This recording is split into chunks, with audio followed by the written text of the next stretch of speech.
listen, if only my religion will save your neck.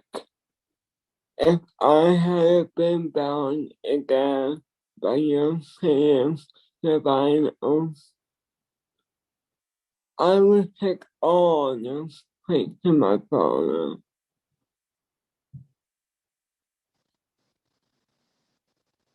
Now, my best course of action is to leave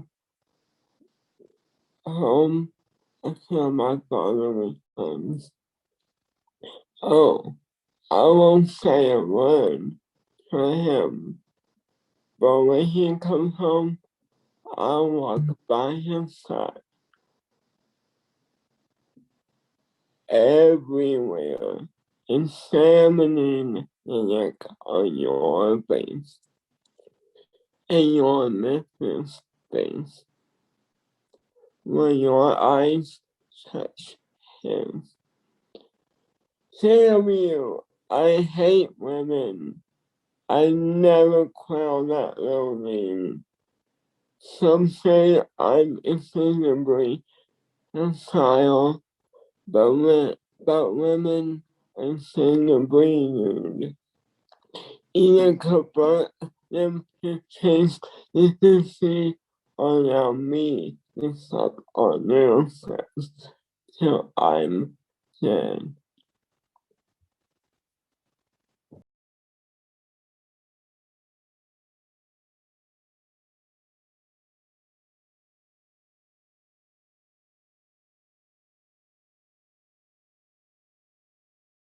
My lady, my behavior was unthinking. My behavior was unthinking for when we come to these unsavory facts. Negligence is wisdom.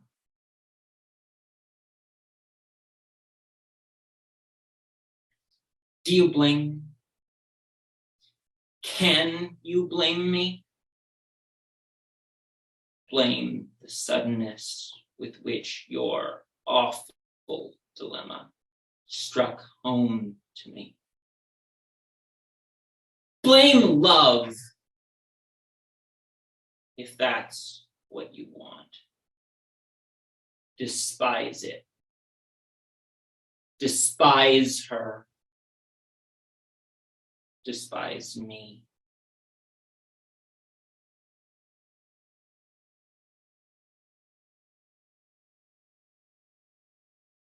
But still, she is in the air.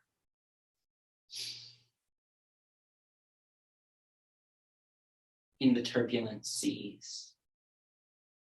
Everything alive thrives in her presence. But not you. Now. Maybe not you ever.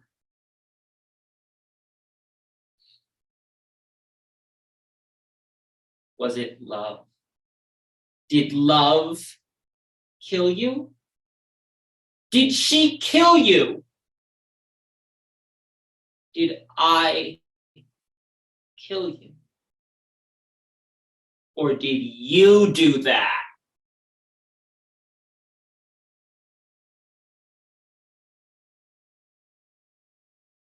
Cyprian comes on like an enormous breaker.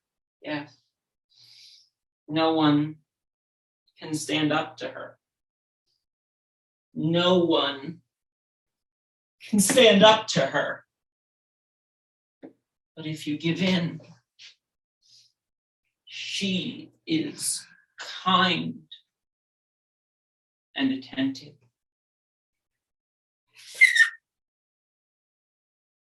She is kind and attentive. She is kind and attentive. She is kind and attentive. she was.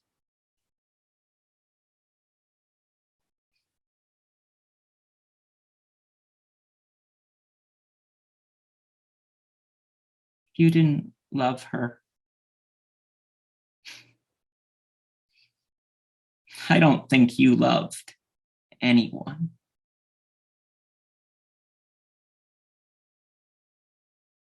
Not me. Certainly not Theseus. Not Hippolytus. All you loved was death. You can have it.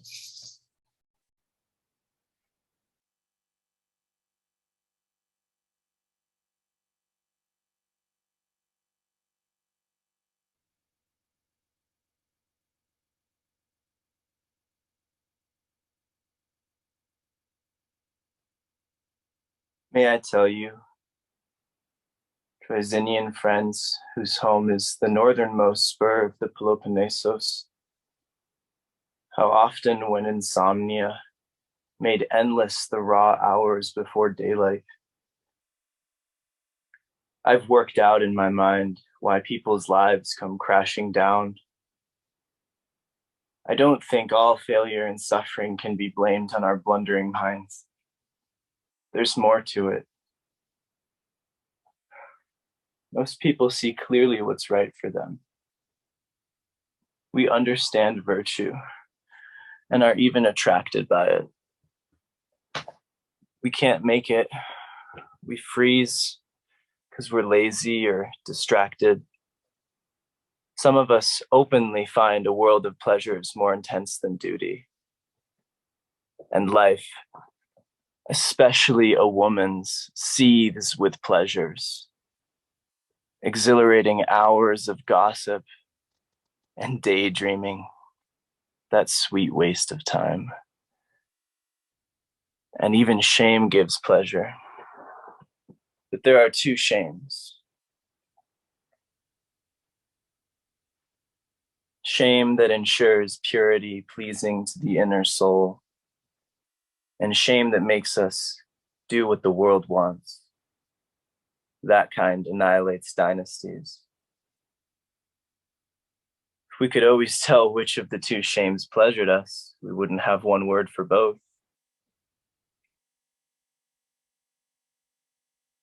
Once I've had this insight, nothing, not even a profound magical drug, could return my mind to a happier mood.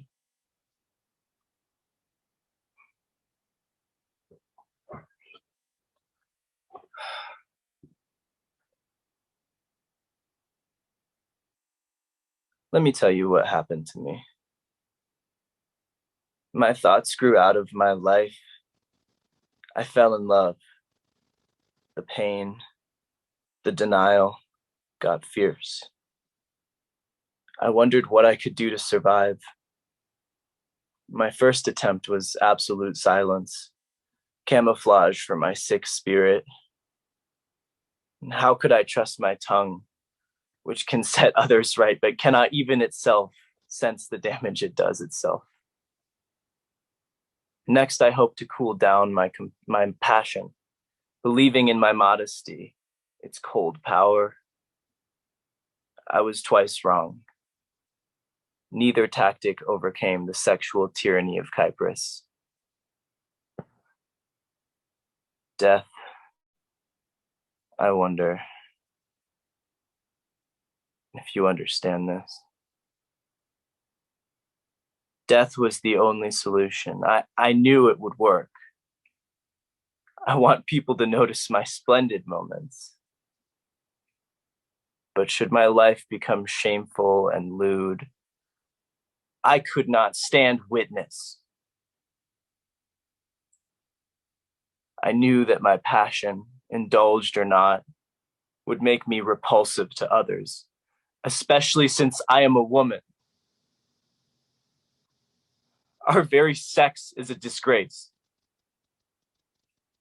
There is one woman who should die horribly, the one who first polluted her marriage, provoking strange men till they slept with her. The first slut was an aristocrat, and what seems chic in the palace, no matter how truly filthy, will swiftly thrive into every modest street. I hate those women who speak with chaste discretion, while reckless lechery warms their secret lives. How can such frauds, Kypris, goddess of the green depths, look quietly into the eyes of their husbands? What keeps them from shaking an honest terror at the darkness, their accomplice? And what keeps them poised in the embrace of the wooden skeletons of their homes, which might any second break their disgusted silence?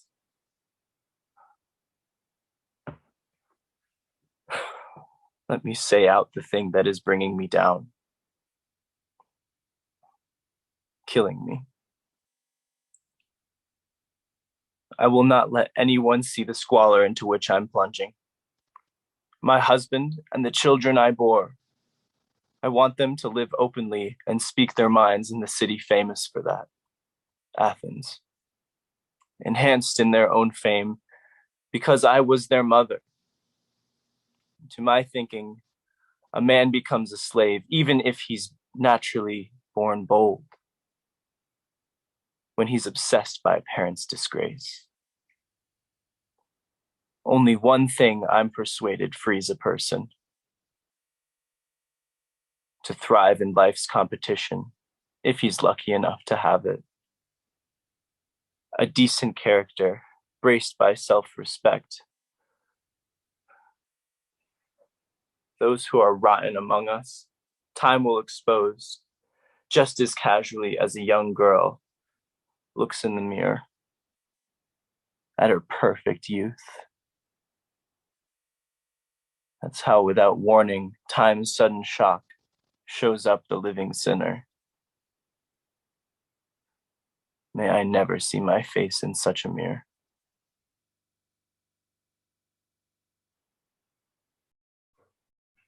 Shut up, down there.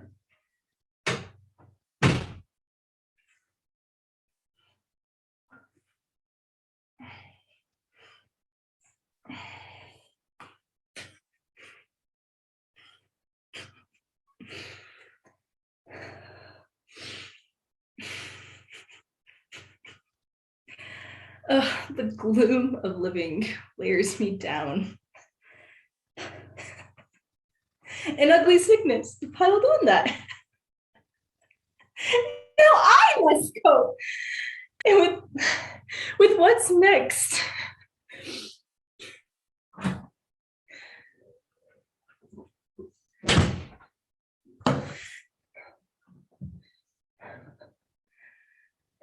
Phaedra, here's pleasant sunlight for you.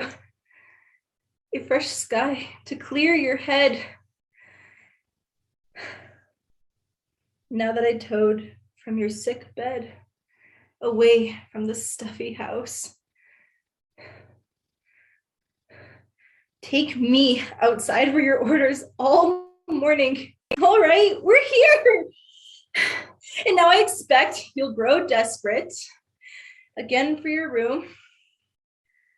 Today, you can have been more touched and cross.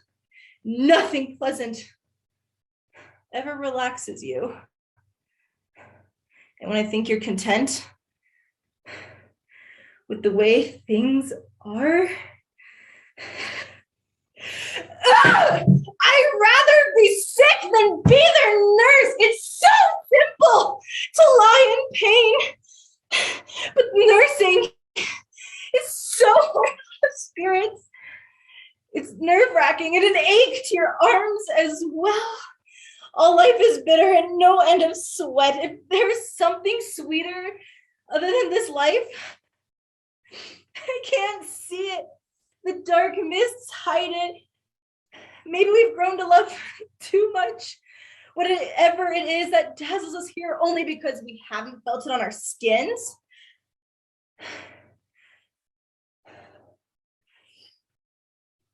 The strange drench of a new life.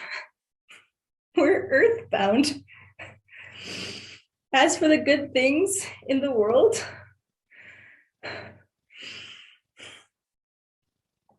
they aren't talking, though poets do. And their tales pull us in like children that we are.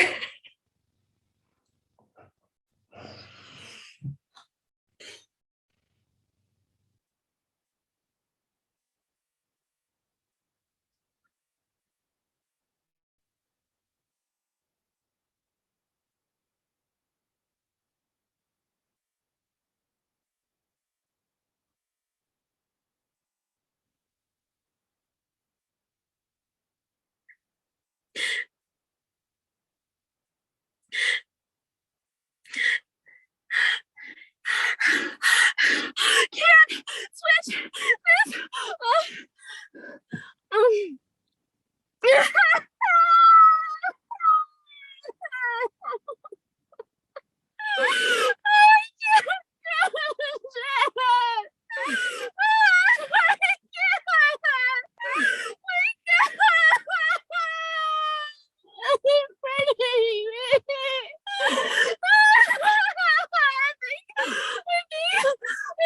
gonna crack open.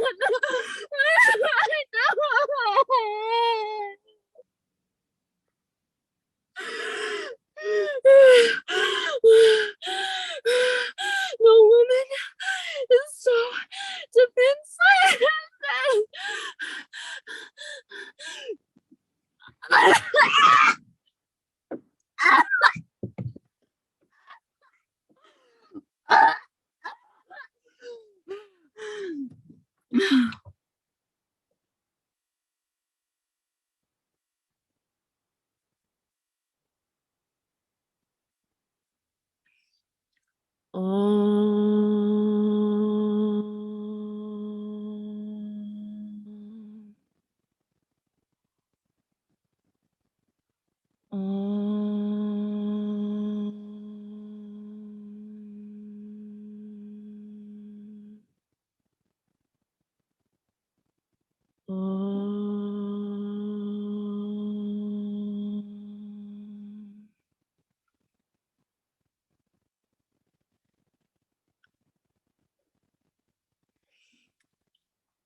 Things went downhill very quickly in the end. And now, as we watch this movie of that life, we can see the way our whole life has unraveled. From womb till tomb. It's been a beautiful mistake. Is that not what life is? A beautiful mistake? The best mistake. They say that life is a fall we cannot catch. Now we see the way we fell off that oak tree when we were a youth. We went down in slow motion, and as the craggy ground loomed closer, we stretched our arms out in front of us, and I punctured my palms to the tendons and the bones. I spent several weeks laying in the shade. I could wade in the water, but my hands were to stay above. And thus I couldn't swim. I dreamed to pass away those long hours. My head swam in cool lagoons in the heat of the day. I dreamed of whom I was to become. I would join the women whose fair skin reflects the moonlight as it shines from their drums, and we would dance all night. Fresh tarty. and I would be a favorite of hers, and she would bless my childbirth and my children. Eventually, we would find a romance woven harmoniously. One day, we'd find a love so great the sea would calm. A love so pure the sirens would listen and weep to our love song. The soldiers would come home for good. That's how great our love would ring. Every crop would grow bountiful, and every child in the world would be loved. I would stay here in Crete and have my turn as a wise old woman whose blessings protect her people, and our advice would always be sound. One day. And we would die under this very tree, perhaps, by the lagoon, cloaked in flowers, and the hum of the bees would send my soul off to deep slumber. None of this was to be in reality. But we controlled the outcome, ultimately. I caught my fall. Now it's simply the fall. It's not mine. It's not ours. Here we are now. Part of everything once more. Being exactly who that girl always wanted to be. Free.